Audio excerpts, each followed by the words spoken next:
This is what I have made in 4 months while learning game development.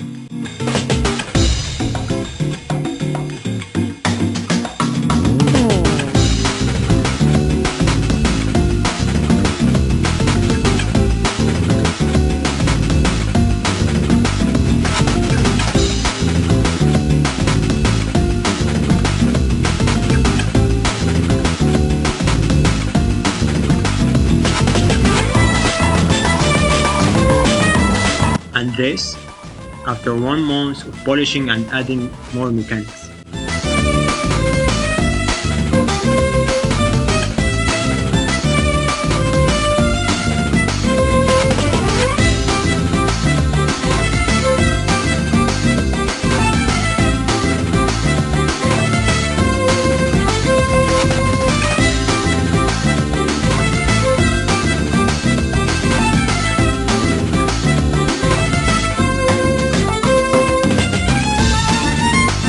Hello, my name is Rabbit H, and here is my journey of me making my first indie game.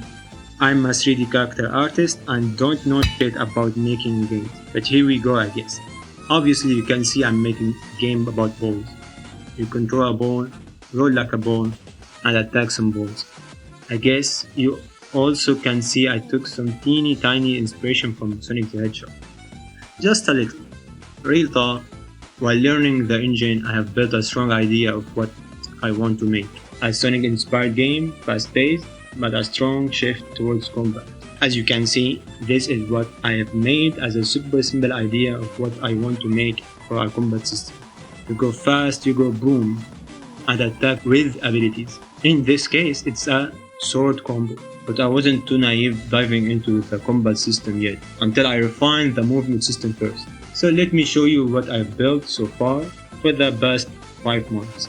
Here I have the main blueprint for the playable ball. Currently, I got a dynamic OverV setup based on the movement speed, controlled by a timeline node to have a small zooming effect. And here is the same idea based on the speed of the ball.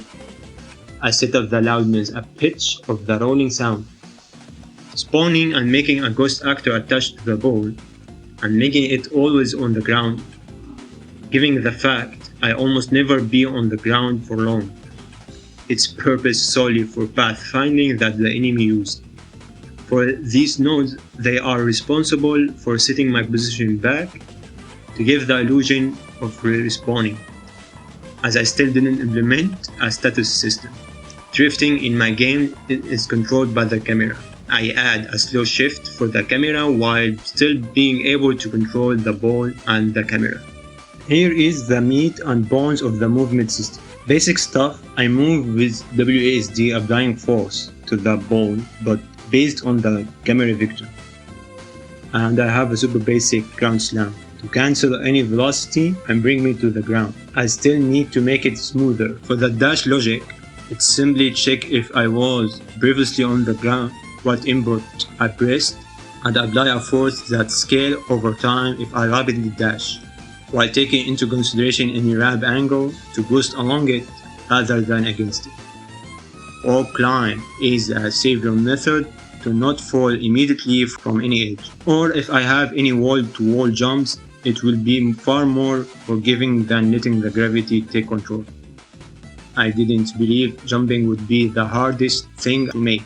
I have to check on everything and give outputs to almost every other thing while controlling the height of the ball. And I am still not 100% happy with it. And of course, the homing attack I have made in C++, as it is the most complex thing I made.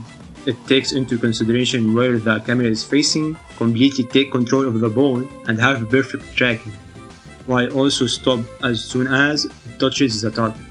Here for drifting, I check if I'm grounded to apply any force, and make the ball have 0 bounce. I apply a small jump first, then start the drift logic. Same idea, shifting from side to side, but more complex, to have it perfect yet controllable side momentum. It is more complex just because I have to maintain any forward momentum. That's pretty much the interesting and polished stuff about what I have programmed. Other things like music, voice overlap, checkpoints, enemies are very simple and subject to change. Let me chat with you about what I'm finding difficult to make, as they are what makes the game fun alongside mechanics. The quote-unquote tutorial level I have made. It's super short, but I consider it teaches the player the core mechanics, at least for what I have so far. But that's it. Any other attempt on making a level design, I failed miserably. But I feel I got better. Like this is my first attempt, and now it feels not so much but alive. I will continue to study level design, as it is my overall weakest side in this project so far. On another note, I feel confident enough to make quality 3D models, as I have 8 years of making and creating 3D art. I ultimately decided on making the visuals pixelated while still having a modern look. I feel it's unique in some way, with the benefit of textures being super low resolution. Here I have the main building paths that have perfect collision for the physics engine in Unreal. Because I discovered if any pixel of raised collision will send the ball flying. I knew how to set up the path, but I feel they are for a smaller or slower game design. Hands down, why I'm still struggling on making the levels feel open and fast. But I digress. Textures wise, as I said, they are pixelated on purpose, to give it the retro style while giving the model more geometry. To deviate from being low poly, as I feel it's been done a lot lately. This gives you an idea for what I want the game to look like. Though I know when making a game, it's not always a linear path forward, and the art style might change if enough people hate it or just found a better style. I guess that covers all what I have done and want to talk about in terms of what I have coded and what I've made. Big picture, this game is not my first game ever, meaning I have coded stuff before, though nothing even close to what I have done here. This game is both testing if it gets people interested and building my knowledge on game design. I will fully put my heart into it regardless. I hope you enjoyed your stay, and feel free to support my journey by subscribing to my channel. Comment any of your ideas if you would love to see anything added to this game. That's it.